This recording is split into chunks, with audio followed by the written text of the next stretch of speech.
राधे राधे।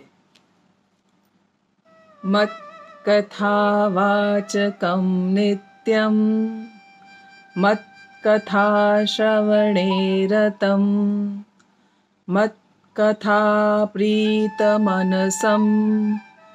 नाहं त्यक्ष्यामि तं नरम।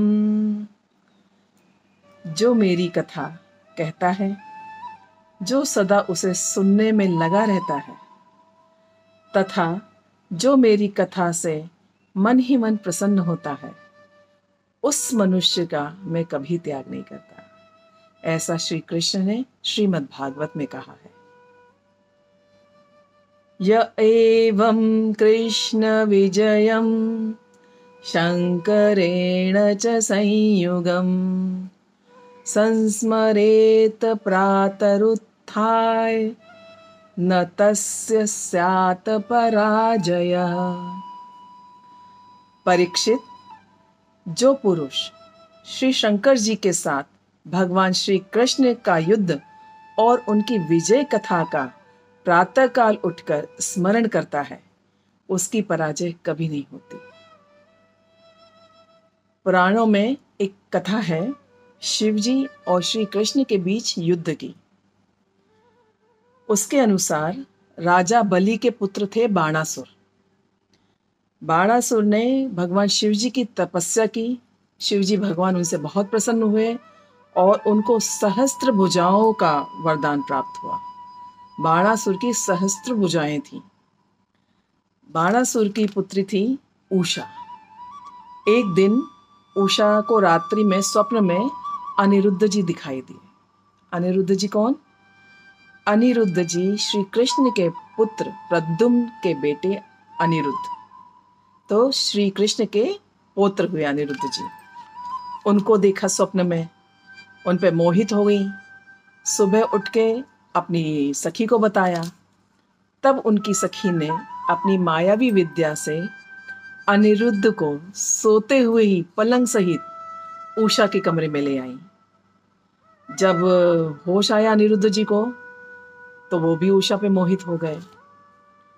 लेकिन जब बाणासुर को पता चला कि उसकी पुत्री के कक्ष में कोई पुरुष है, तो बाणासुर ने अनिरुद्ध को बंदी बना लिया।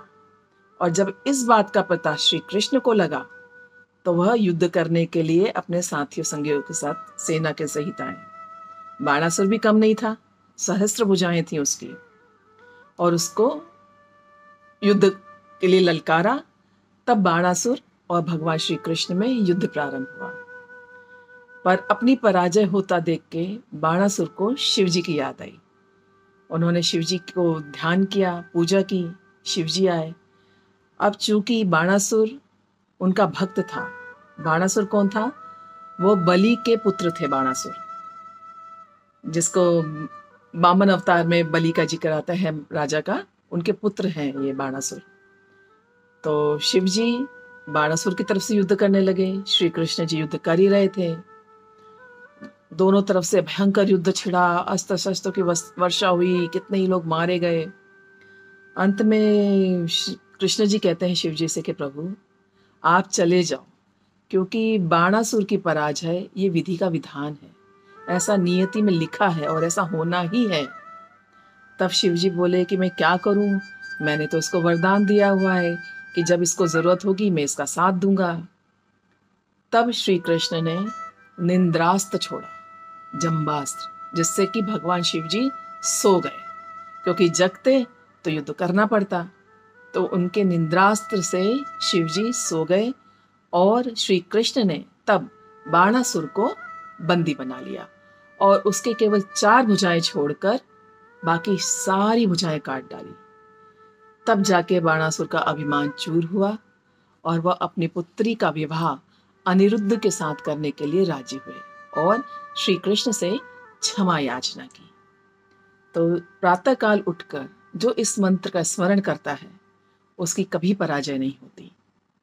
लेकिन हाँ, अगर किसी के अहित के लिए अपने हृदय में कपट रखकर कोई भी जप, कोई भी मंत्र, कोई भी पूजा करो, कभी सफल नहीं होगी। फिर हम लोग कहते हैं भगवान तो खुशी नहीं होते, भगवान हमसे नाराज हैं। यदि आप अपने हृदय में छल कपट रखकर कुछ भी करेंगे, कभी सफल नहीं होगी। हम लोग क्या करते हैं? सुबह उठते हैं, भगवान की पूजा करते हैं, दिया बाती जलाते हैं, स्नान ध्यान करते हैं, थोड़ा मंत्र मंत्र जाप कर लिया। ये हम श्रम करते हैं, नित्य कर्म करते हैं। ये नित्य कर्म हम भगवान के डर से करते हैं। अरे पूजा नहीं की तो पाप लग जाएगा, अरे बिना पूजा किए खा लिए तो अनर्थ हो जाएगा। एक डर के भाव से हम पूजा करते हैं। मंदिर जाते हैं, शिव जी में जल चढ़ाते हैं, दिया जलाते हैं, पीपल के पेड़ के नीचे दिया जलाते हैं, कितने कितने हम पूजा करते हैं। ये सब हम कर्म कर रहे हैं, पूजा नहीं है, श्रम है। ये नित्य दैनिक क्रिया का ये श्रम है जो हम कर रहे हैं। यदि उस कर्म में, उस क्रिया में भाव नहीं होंगे तो ये आपकी पूजा व्यर्थ है। फिर भगवान को दोष देते हैं कि भगवान हमारी सुनते नहीं हैं, हम तो इतनी पूजा पाठ करते हैं। तो पूजा पाठ के लिए भाव होना आवश्यक है, भक्ति भाव होना आवश्यक है, प्रेम होना आवश्यक है। अब प्रेम और भक्ति भाव कहाँ से आए? इसका सिर्फ और सिर्फ एक ही साधन है, हरि कथा सुनना, हरि गुण गाना, हरि गुण गानों का कीर्तन करना, संकीर्तन करना। और ये भी एक दिन में नहीं होता। जब हम बार बार हरि कथा सुनते हैं, हरि कीर्तन सुनते हैं, हरि के गुण सुनते हैं, तो अंदर से वो प्रेम भाव प्रकट होता है प्रभु के प्रति। तब जाके हमारी ये पूजा सफल होती है। और वैसे भी श्री कृष्ण को ब्रजवासी बहुत प्रिय हैं। कोई भी ब्रजवासी, मैं खुद ब्रजवासी हूँ, वृंदावन की हूँ, मैंने कभी नहीं देखा कि किसी ने भी पूजा में उनको भगवान माना हो। श्री कृष्ण को हमेशा या तो अपने सखा के रूप में, अपने पुत्र के रूप में, अपने मित्र के रूप में, अपने पिता के रूप में, अपने भाई के रूप में ठाकुर जी को पूजते हैं। तो जब वो पूजा करते हैं तो वो अंदर से वो भाव आता है। उस भाव को श्री कृष्ण बड़े पसंद करते हैं। तो वो भाव उत्पन्न करने के लिए आपको जरूरी है कि आप हरि कथा सुनें, उसका स्मरण करें, श्रवण करें, तब वो आपके हृदय से उत्पन्न होगा वो भाव। और फिर आप पूजा करिए, देखिए निश्चय ही सफल होंगे। श्रीमद् भागवत जी में शुकदेव जी ने बताया है किस किस कामना से किस किस देवता की पूजा करनी चाहिए। जैसे अन्न की कामना के लिए अदिति माँ का पूजन करना चाहिए, उनकी उपासना करनी चाहिए। अदिति माँ है, देवताओं की माँ है, उन्होंने देवताओं को जन्म दिया है।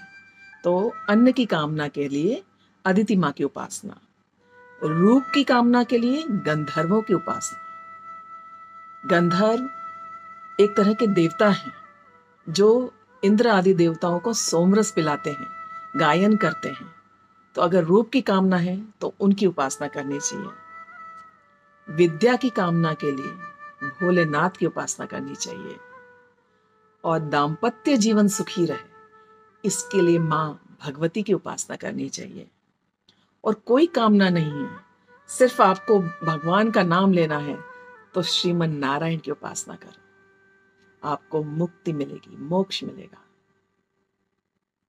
जैन धर्म के अनुसार, वैसे मैं बताऊं आपको, गंधर्व शब्द का उपयोग तीर्थंकर कुंथनाथ से जोड़कर किया गया है। तो सभी लोग आज से, अभी से कोशिश करें, 5-5, 10-10 मिनट की हरि कथा सुने, हरि गुण सुने। उन्होंने 24 अवतार लिए हैं, उनकी कथा सुने। अपने आप अंदर से भाव प्रकट होगा और निश्चय ही आपकी समस्त मनोकामनाएं पूर्ण होंगी। जय सनातन। राधे राधे।